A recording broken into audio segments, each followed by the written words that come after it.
Racikan berita.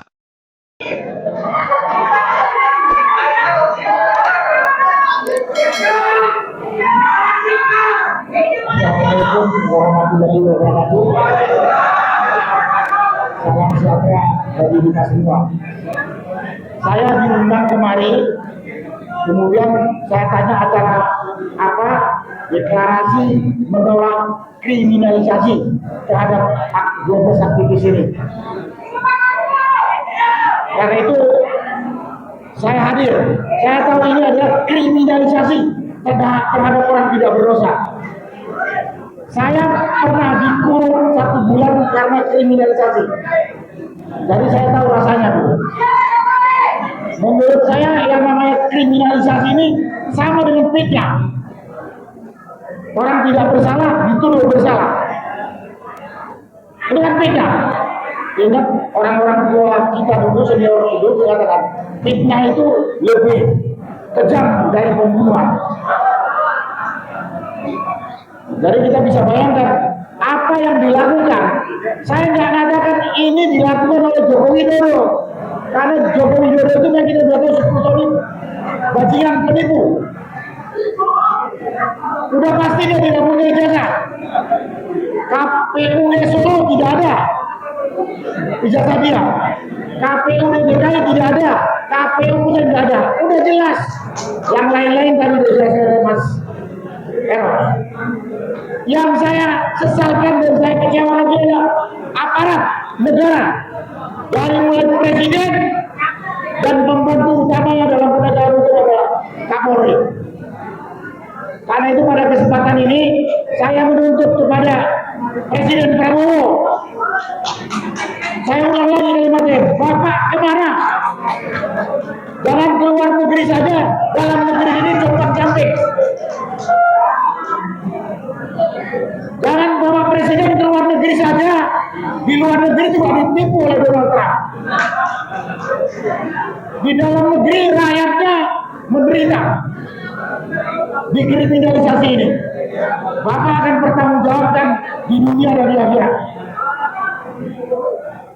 Kalau ini kriminalisasi ditangani oleh polisi ini atasan langsungnya adalah presiden.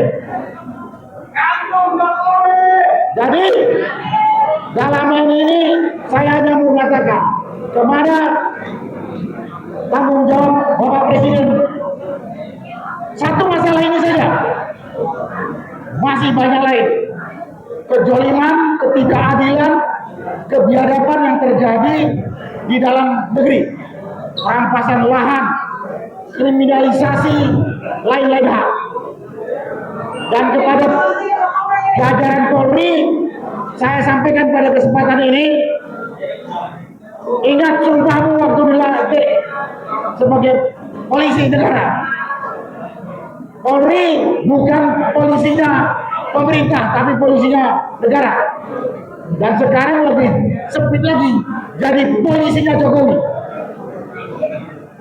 Hari ini belum terbuka, dalam waktu secepatnya akan terbuka kelakuan bejat yang dilakukan oleh Polri. Dalam waktu dekat akan terbuka.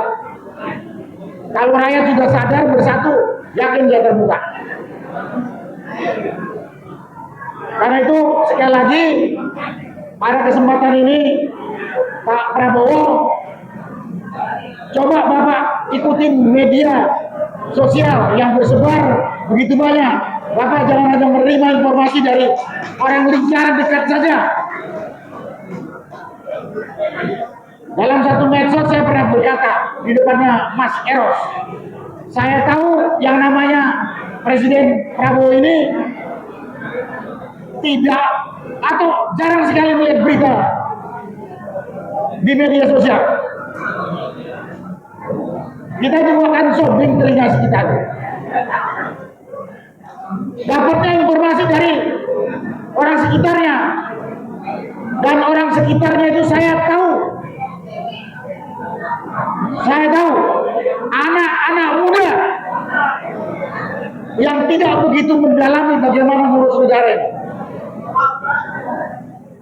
Ya dampaknya seperti kemarin Presiden mengatakan apa ya, mau dikatakan menuduh atau mengatakan bahwa yang demo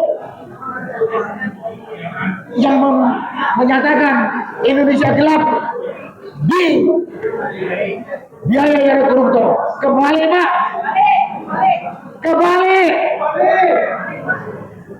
Koruptor tuh ingin gelap. Padahal anak-anak ini mengatakan sekarang gelap, mari kita bikin terang.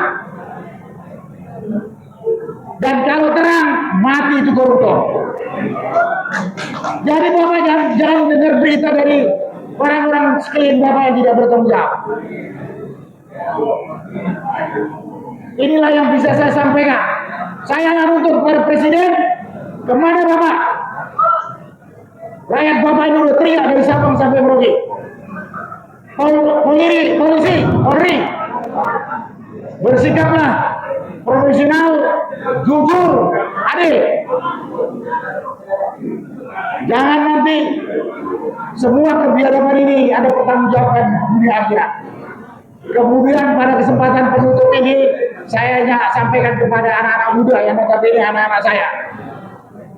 Jangan biarkan kondisi bangsa yang carut marut ini oleh yang namanya Joko Widodo dan turunan anaknya menghancurkan negara ini. Masa depanmu itu, masa depan ini milik kamu.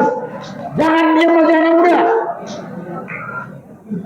Kalau saya, Mas Erot, Pak Abraham Samad tinggal nunggu meninggalkan dunia ini kapan dipanggil sama Yang Kuasa. Ya kata Pak Roy, saya 72 tahun masih muda.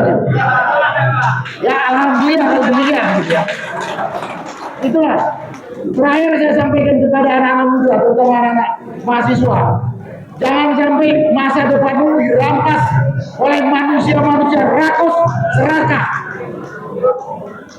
Sekali lagi, anak muda, khususnya mahasiswa, kelompok-kelompok yang terdidik, jangan sampai masa depanmu dirampas oleh manusia-manusia penipu rakus. Itulah yang bisa saya sampaikan pada kesempatan ini. Saya berdiri di sini, saya yakin ini ada tindak kriminalisasi. Saya tidak jelaskan lain-lain. Tapi ini terjadi karena pemerintahan kita dan karena aparat kita tidak beres. Sekian, terima kasih. Wassalamualaikum warahmatullahi wabarakatuh.